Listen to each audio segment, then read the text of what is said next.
پہلے وقاص کی آمدنی بس اتنی تھی کہ اس کا گزارا ہو رہا تھا۔ اب وہ پریشان رہا کرتا تھا کہ اتنی کوشش کے باوجود وہ کوئی بچت کیوں نہیں کر پا رہا۔ اکثر وہ اس حوالے سے سوچتا کہ آخر کیا وجہ ہے، لیکن اسے کوئی وجہ سمجھ میں نہ آتی تھی۔ وقاص کے دو بیٹے تھے، کامران اور فہد۔ وقاص کی بیوی نورین تعلیم یافتہ خاتون تھی۔ وہ بھی اپنے شوہر کا ساتھ دینے کی کوشش کرتی اور گھریلو اخراجات محدود کرنے کی کوشش میں محو رہتی۔ اپنی اس کوشش میں وہ کسی حد تک کامیاب بھی تھی، اسی لیے تو ان کے گھر کا نظام جیسے تیسے چل رہا تھا۔ نورین نے کہیں ملازمت حاصل کرنے کی کوشش نہیں کی اور نہ وہ اس میں دلچسپی رکھتی تھی، وہ تو بس اپنا گھر سنبھالنے کو ترجیح دیتی تھی۔ نورین ذرا سخت مزاج کی خاتون تھی، اس لیے اکثر وقاص پر اپنی مرضی مسلط کرنے میں بھی کامیاب ہو جاتی۔ وقاص کے ساتھ اس کے والد بھی رہا کرتے تھے۔ ان کی عمر کافی ہو چکی تھی اور اپنے زیادہ تر کاموں کے لیے انہیں دوسروں کی مدد کی ضرورت پڑتی تھی۔ تب وقاص اپنے باپ کا خیال رکھتا تھا۔ کامران اور فہد بھی اپنے دادا ابو کے کام بھاگ بھاگ کر کرتے تھے۔ وہ اپنے دادا ابو سے بہت پیار کرتے تھے۔ نورین اپنے سسر سے بہت تنگ تھی۔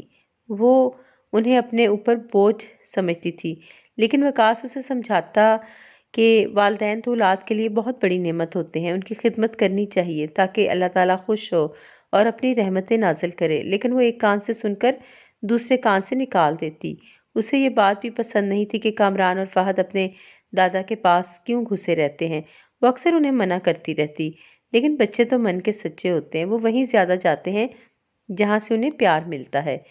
وقاص تنگی کے باوجود محنت کرتا رہا کیونکہ اسے اس عمل پر یقین تھا۔ وقت گزرنے کے ساتھ ساتھ ان کے حالات میں بہتری آتی گئی۔ جس گھر میں وہ رہتے تھے وہ اس کے والد کا اور کافی بڑا گھر تھا۔ وقاص نے اپنے والد سے مشورہ کیا اور وہ گھر بیچ دیا۔ وہ گھر خریدار کو بہت پسند آیا اور اس نے کسی بحث مباحثے کے بغیر انہیں ان کی مطلوبہ رقم فراہم کر دی۔ وقاص کو اس کی توقع سے زیادہ رقم مل گئی۔ اس نے اس رقم سے ایک اچھے سے علاقے میں جگہ خرید کر جدید گھر بنوایا۔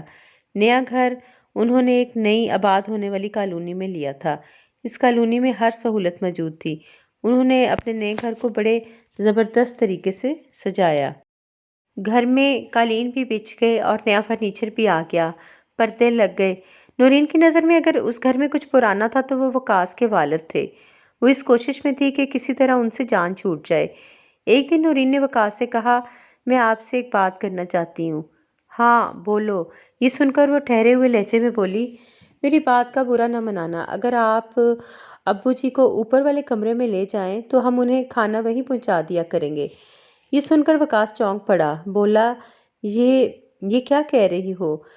دیکھیں جی، وہ اب بوڑھے ہو چکے اور انہیں کچھ پتہ نہیں چلتا کہ وہ کہاں بیٹھے کیا کر رہے ہیں، ہر وقت کھانستے اور بلغم تھوکتے رہتے ہیں۔ مجھے ڈر ہے کہ ہمارے بچے بیمار نہ ہو جائیں۔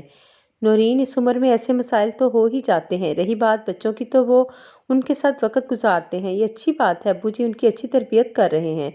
وہ تو ٹھیک ہے، لیکن ہمارے ہاں اکثر مہمان آتے رہتے ہیں، ان کے سامنے مجھے بہت شرمندگی اٹھانا پڑتی ہے۔ وہ ابو جی کو کھانستے اور بلغم تھوکتے ہوئے دیکھتے ہیں تو عجیب نظروں سے مجھے دیکھتے ہیں۔ ایک اور بات بھی ہے۔ نورین نے بات ادھوری چھوڑی تو وقاص چونک کر بولا، وہ کیا؟ آپ دیکھیں کہ میں اس گھر کی بھلائی کے لیے کچھ بھی کروں، ابو جی کو اعتراض ہوتا ہے کہ یہ فضول خرچی ہے، ایسا نہ کرو ویسا نہ کرو، ان کی اس روک ٹوک سے مجھے اکثر شرمندگی اٹھانا پڑتی ہے۔ یہ سن کر وقاص اسے پرخیال انداز میں دیکھنے لگا۔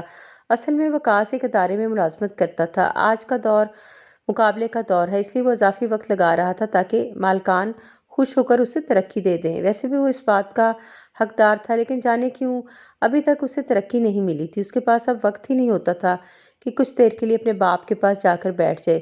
کئی کئی دن گزر جاتے اور وہ اپنے والد کو نظر نہ آتا۔ اسے خاموش دیکھ کر نورین نے پوچھا، پھر کیا سوچا آپ نے؟ بیوی کی بات سن کر وہ کہنے لگا، جیسا چاہو کر لو۔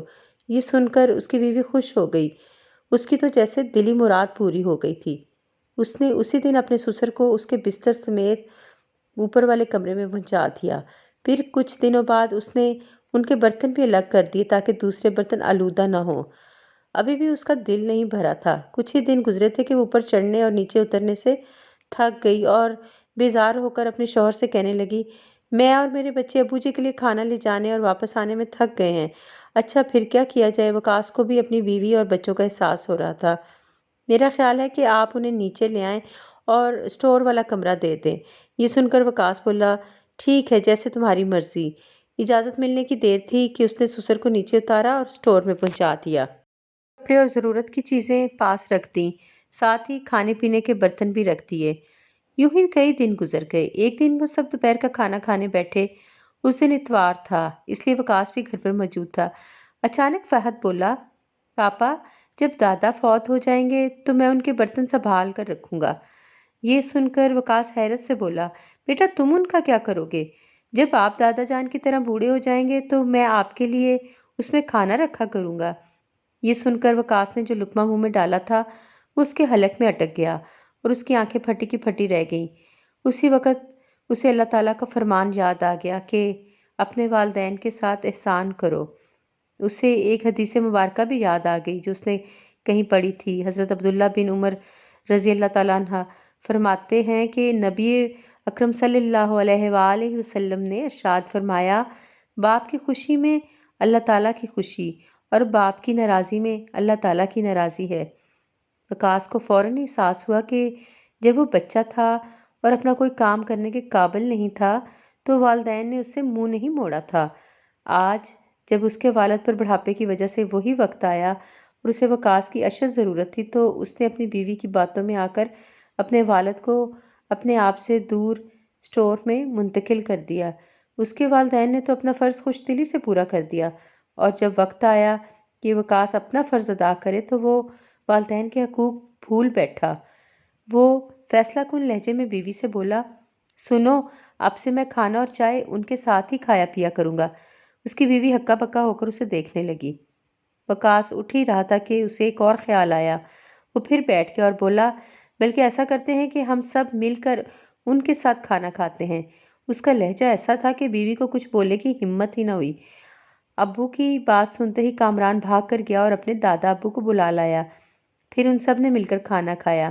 کافی عرصے بعد وقاص اپنے ابو کے ساتھ بیٹھ کر کھانا کھا رہا تھا۔ کھانا کھانے کے بعد وہ اپنے ابو کو اپنی خوابگاہ کے ساتھ والے کمرے میں لے آیا، ان کے برتن پھینک دیے۔